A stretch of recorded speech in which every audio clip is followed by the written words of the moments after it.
Minasyaitonirrajim. Bismillahirrahmanirrahim. Assalamualaikum warahmatullahi wabarakatuh. Alhamdulillahi rabbil alamin. Wa bihi nasta'inu ala umuri dunya waddin. Salatu wassalamu ala asyrafil anbiya'i wal mursalin wa ala alihi wa ashabihi ajma'in, amma ba'du. Bapak, ibu-ibu, saudara-saudari jemaah salat subuh Masjid Baitus Salam yang dimuliakan Allah Subhanahu wa taala, yang saya hormati, marilah kita senantiasa bersyukur kepada Allah Subhanahu wa taala. Kembali Allah mempertemukan kita dengan waktu subuh, waktu yang diberkahi, waktu orang-orang yang rindu ampunan Allah berkumpul di tempat yang mulia ini. Mudah-mudahan amal ibadah yang kita laksanakan, baik yang wajib maupun yang sunnah, diterima oleh Allah Subhanahu wa taala. Amin Allahumma amin. Salawat dan salam semoga tercurah kepada Nabi Muhammad sallallahu alaihi wasallam, pada keluarga, sahabat dan kita semua yang terus berusaha mengikuti sunnah beliau hingga akhir zaman.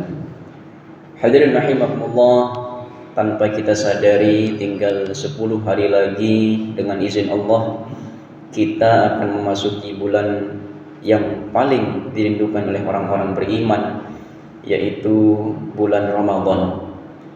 Ramadan bukan sekedar bulan menahan lapar dan dahaga, tetapi bulan pendidikan jiwa, bulan diturunkannya Al-Quran, bulan di mana dosa-dosa dihapuskan dan pintu surga dibuka selebar-lebarnya. Allah Subhanahu wa taala berfirman, A'udzubillahi minasyaitonir rajim. Ya ayyuhalladzina amanu kutiba 'alaikumussyam kama kutiba 'alal ladzina min qablikum la'allakum tattaqun. Wahai orang-orang beriman, diwajibkan atas kalian berpuasa sebagaimana diwajibkan atas umat sebelum kalian, agar kalian bertakwa.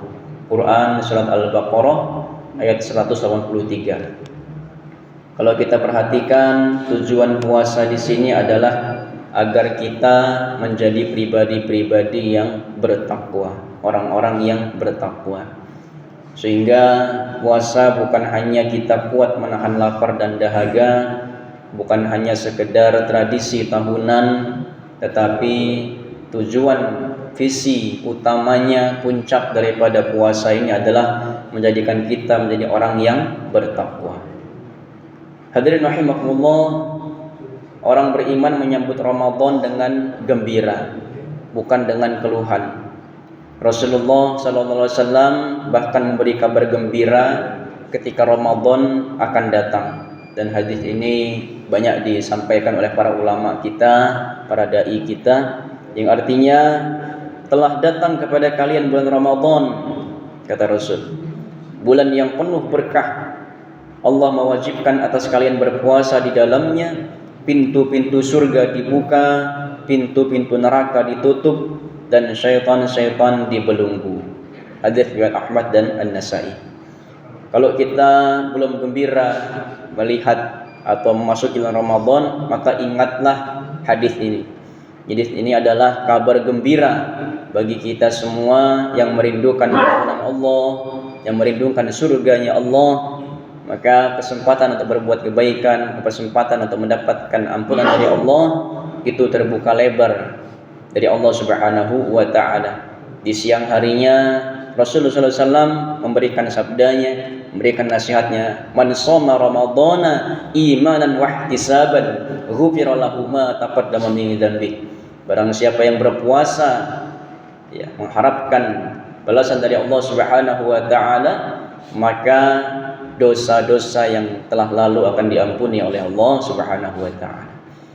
Man qama ramadhana imanan wa ihtisaban ghufira lahu ma taqaddama min dzanbi. Malam harinya barang siapa yang mendirikan salat malam, dalam hal ini adalah salat tarawih, maka dosa-dosanya juga akan diampuni kalau kita laksanakan dengan niat mengharap balasan dari Allah Subhanahu wa taala. Maka di malam harinya kita diampuni dengan wasilah puasa kita, di malam harinya diampuni oleh Allah dengan wasilah kita sholat tarawihnya.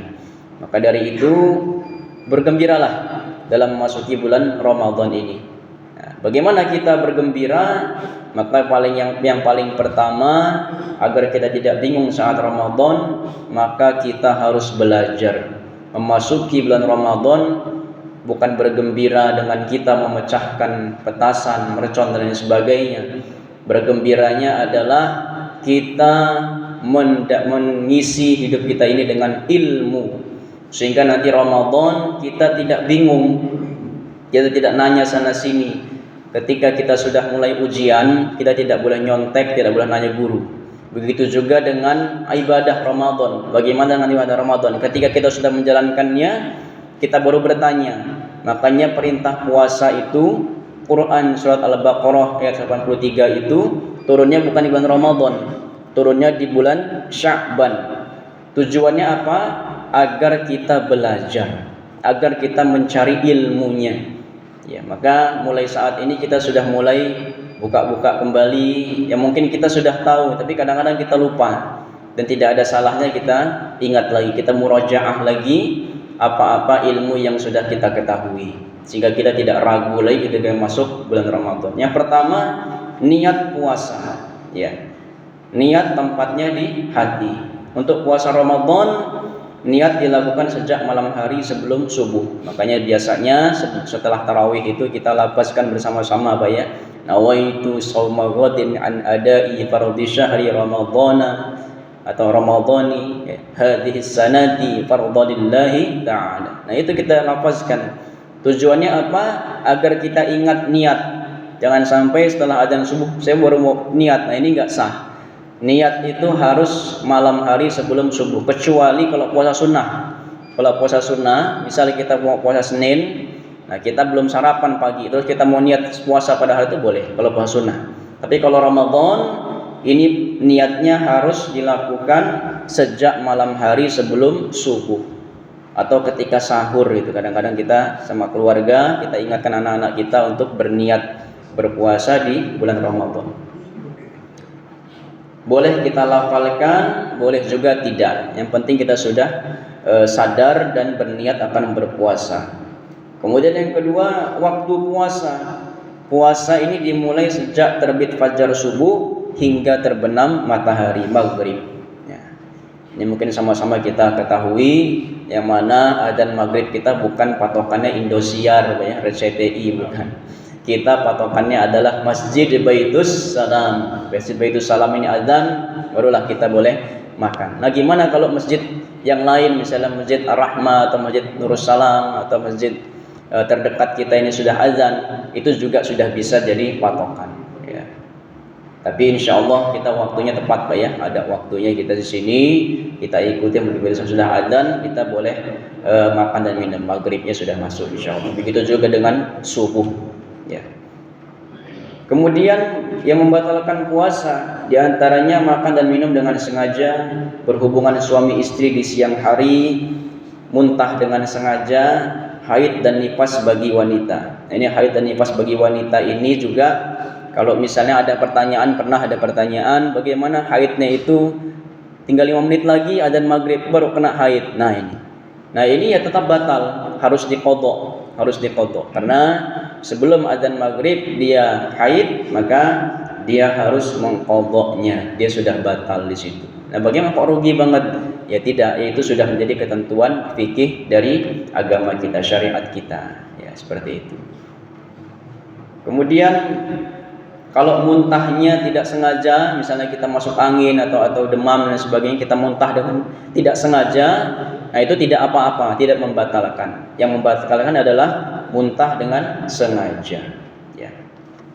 Kalau berhubungan suami istri di siang hari, boleh atau tidak? Kita bermesraan dengan istri kita, mencium istri kita, boleh. Selama kita kuat menahan syahwat. Kalau tidak kuat, sebaiknya kita hindari, Pak. Ya, ini yang kadang-kadang kita bisa keterusan seperti itu. Nah, ini ketika kita keluar dari kemaluan kita, maka ini bisa membatalkan puasa. Maka dari itu jangan kalau misalnya kita tidak bisa menahan syahwat, maka sebaiknya kita menjaga jarak dulu dengan istri kita atau suami kita, seperti itu. Kemudian bagaimana kalau makan minum tidak sengaja? Kalau lupa atau makan dengan minum, ya, maka puasanya tetap sah. Ya, sebagaimana sabda Nabi sallallahu alaihi wasallam, barang siapa lupa sedang ia berpuasa lalu makan atau minum, maka hendaklah ia menyempurnakan puasanya karena Allah yang memberinya makan dan minum. Hadis riwayat Bukhari dan Muslim. Itu bonus. Kalau kita lagi makan, baru ingat kita, nah, yang di dalam mulut ini udah telan aja nggak apa-apa, telan, ya udah, tapi nggak minum, nah gitu.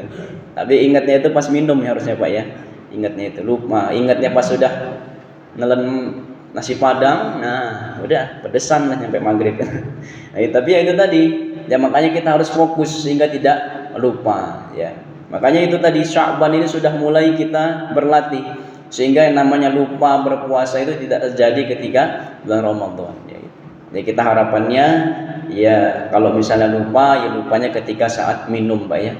Kalau lupanya lagi makan sambal, nah ini yang repot ini. Kemudian apa yang mengurangi pahala puasa? Nah ini yang sering kita lupa. Ya kadang-kadang puasanya tetap sah, tetapi mengurangi pahala daripada puasa. Keutamaan puasa yang kita laksanakan, yaitu adalah dusta, ghibah, adu domba. Ya, ini kaitannya dengan lisan kita ya. Kemudian marah berlebihan, ya, pandangan dan lisan yang tidak dijaga. Ya, Rasulullah SAW bersabda, rubba shaimin, ya, banyak orang yang berpuasa namun ia tidak mendapatkan dari puasanya kecuali lapar dan dahaga. Nah ini yang kita mudah-mudahan terhindar dari hal-hal yang bisa mengurangi pahala puasa kita. Hadirin rahimakumullah, 10 hari ke depan adalah waktu terbaik untuk kita terus melatih diri kita untuk bangun subuh berjamaah, membiasakan membaca Al-Quran, ya, mengurangi kemaksiatan sedikit demi sedikit, ya, meluruskan niat kita agar Ramadan kali ini lebih baik dari sebelumnya. Jangan sampai ketika Ramadan datang hati kita masih jauh dari masjid, masih berat dengan Al-Quran dan masih ringan dengan dosa-dosa. Mudah-mudahan Allah Subhanahu wa taala memberikan kita keselamatan, kesehatan, kemudahan-kemudahan untuk dapat sampai kepada bulan Ramadan sehingga kita bisa melaksanakan ibadah di dalamnya dengan penuh kekhusyuan, dengan penuh kefokusan dan juga dengan penuh kebaikan-kebaikan yang meningkat dari tahun-tahun sebelumnya. Amin Allahumma amin. Demikian apa saya sampaikan, kurang lebih mohon maaf, pada Allah mohon ampun. Mari kita akhirkan doa kafaratul majelis. Subhanakallahumma wa bihamdika asyhadu an la ilaha illa anta astaghfiruka wa atubu ilaik. Assalamualaikum warahmatullahi wabarakatuh.